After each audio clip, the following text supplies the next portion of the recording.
जोर से बोलो।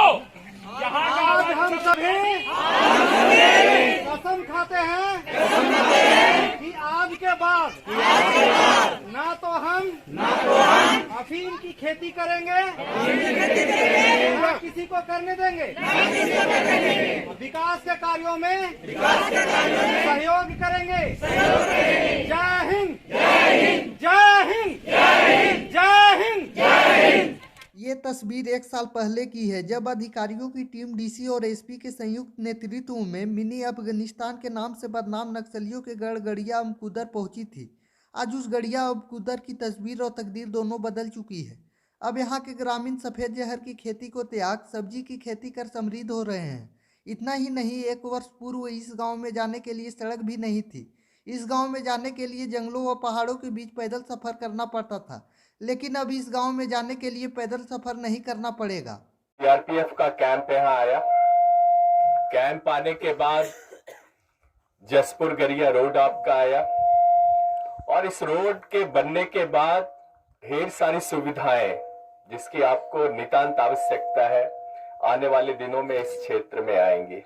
मुझे विश्वास है कि ये क्षेत्र जिस प्रकार से चतरा शहर से कटा हुआ था, आने वाले दिनों में सिर्फ चतरा ही नहीं, गया से भी आपकी कनेक्टिविटी बहुत अच्छी होगी। विकास की बहुत सारी संभावनाएं यहां बनेंगी। जो बच्चे हैं उनको पढ़ने लिखने के लिए बेहतर माहौल बनेगा। आप सभी सब्जी, फल, दूध पैदा कीजिए अपने खेतों में। जितना भी हमें आवश्यक होगा हम अपने कैंप में खरीदेंगे उसको। हम आपके फल सब्जी का उपयोग यहीं पर करेंगे और जो भी मार्केट कीमत होगा उसका वो आपको हाथों हाथ यहाँ भुगतान करेंगे। आप सहयोग कीजिए। जिस समस्या से आप ग्रस्त हैं, जैसा कि एसपी साहब ने बताया, मूल समस्या दो ही है।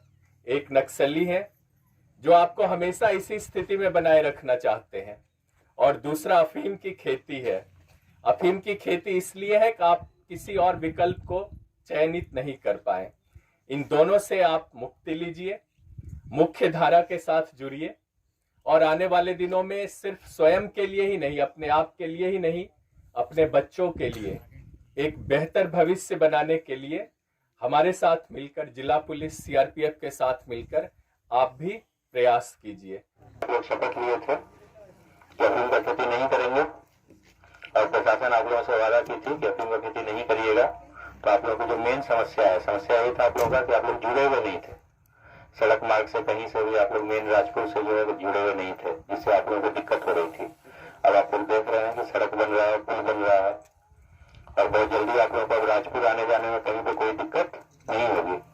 आने जाने का मतलब ये भी है कि अब आप यहाँ पर अगर कोई भी व्यापार करते हैं, सब्जी उगाते हैं, कोई भी और फसल उपजाते हैं, तो आपको आराम से मार्केट पहुंचने में, अपने फसल को, अपने सामान को बेचने में दिक्कत नहीं होगा। साथ ही साथ किसी की तबीयत ज्यादा खराब होगी, उसको हॉस्पिटल जाने में दिक्कत नहीं होगा।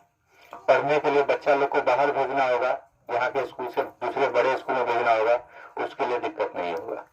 हर चीज में आप लोगों को सुविधा हो। 97 में नरसंहार हुआ था अमकुदर में, 10 लोगों की हत्या हो गई थी।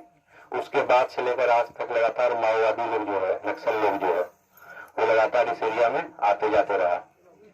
आप लोगों को दबाव में फोर्स करते रहा, दबाव बनाते रहा कि हमको खाना खिलाओ, हमको पानी पिलाओ, हमको यहाँ पे रहने दो, और इसी सब वजह से आप लोगों का विकास नहीं हो पाया। अब समय है, सीआरपीएफ आ गई है, यहाँ पे कैंप बन गया। कुछ दिन में यहाँ पे जो है पुलिस का आउटपोस्ट भी बन जाएगा। कोई दिक्कत होती है, कोई परेशानी होती है, यहाँ पे आके यहाँ के अफसर उनको तुरंत बता देना है। लेकिन किसी भी कीमत पर नक्सली को अब इस एरिया में घुसने नहीं देना है। अब अगर आप लोग नक्सली में घुसने दीजिएगा अपने क्षेत्र में, तो फिर आप लोग का कभी विकास नहीं हो पाएगा। आप लोग का विकास का सबसे बड़ा बाधक दो ही चीज है, एक नक्सली और दूसरा अफीम का खेती। आपको अभी जो भी लगे कि अफीम का खेती करते थे तो इतना पैसा कमाते थे, ऐसा होता था, वैसा होता था, आपके स्वास्थ्य के लिए, आपके बच्चा के लिए सबसे ज्यादा खतरनाक वही खेती था। कोई भी दूसरा काम करिए, रोजगार करिए, जितना भी यहाँ पे काम चल रहा है वहां पे अपने काम ढूंढिए, नया नया बिजनेस शुरू करिए। और ये आप लोग सबसे मेरा रिक्वेस्ट रहेगा कि एक अच्छे नागरिक बनकर दिखाइए और एक उदाहरण के तौर पर पूरे चतरा जिला में आप लोगों का नाम हो कि जाके गड़िया के लोगों को देखो वहां के लोग कैसे जो है अपना रहने का तौर तरीका चेंज कर दिया। ऐसा उदाहरण